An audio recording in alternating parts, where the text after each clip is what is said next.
వ్యక్తికి ఒక్కసారి ఉరిశిక్ష వేస్తారనే సంగతి మనందరికీ తెలిసింది. అయితే మర్డర్ కేసులో దోషిగా తేలిన ఓ యువకుడికి మాత్రం 2 సార్లు ఉరిశిక్ష అమలు చేశారు. ఇందులో మొదటిసారి ఉరిశిక్ష అమలు కోసం సదరు యువకుడిని ఉరికంబంపై వేలాడదీసిన అనంతరం ఆ శిక్ష నిలిపివేయడం గమనార్హం. అయితే రెండోసారి తప్పలేదు. ఓ మర్డర్ కేసులో దోషిగా తేలిన యువకుడికి కొన్ని నెలల క్రితం ఉరిశిక్ష అమలు చేశారు. అయితే సరిగ్గా ఉరికంబంపై వేలాడదీసిన కొద్దిసేపటికే హత్యకు గురైన వ్యక్తి కుటుంబ సభ్యులు క్షమాపణకు అంగీకరించారు. దీంతో అతడు క్షణాల వ్యవధిలో ప్రాణాలతో బయటపడ్డాడు. అయితే దోషిని విధి వంచింది, కాలం గేలం వేసింది. ఏ ఫ్యామిలీ మెంబర్స్ అయితే క్షమాపణకు అంగీకరించారో వారితో పరిహారం విషయంలో అగ్రిమెంట్ సెట్ కాలేదు.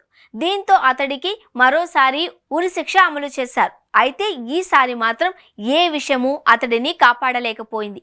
వివరాల్లోకి వెళితే ఇరాన్కు చెందిన అహ్మద్ అలీ జెదా అనే యువకుడు ఓ మర్డర్ కేసులో అరెస్ట్ అయ్యాడు. ఈ కేసులో అతడికి ఉరిశిక్ష పడింది. దీంతో అతడికి ఏప్రిల్ 27న హెజల్ హెసర్ జైల్లో ఉరిశిక్ష అమలు కార్యక్రమం మొదలుపెట్టారు. ఉరికంబం ఎక్కిన 28 సెకండ్లకు ఆగండి అనే స్థాయిలో ట్విస్ట్ నెలకొంది.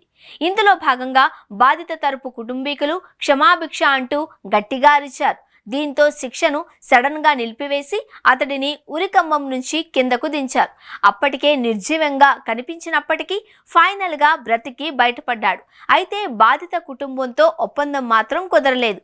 దీంతో తాజాగా రెండోసారి ఉరిశిక్ష అమలు చేశారు. ఈసారి తప్పలేదు. ఈ విషయాన్ని ఇరాన్ హ్యూమన్ రైట్స్ తెలిపింది. ఇదే సమయంలో ఇటీవల ఇరాన్లో ఉరిశిక్షలు భారీగా పెరిగాయని, ఇందులో భాగంగా ఒక్క అక్టోబర్లోనే 166 మందికి ఉరిశిక్ష అమలు చేశారు అని వెల్లడించింది.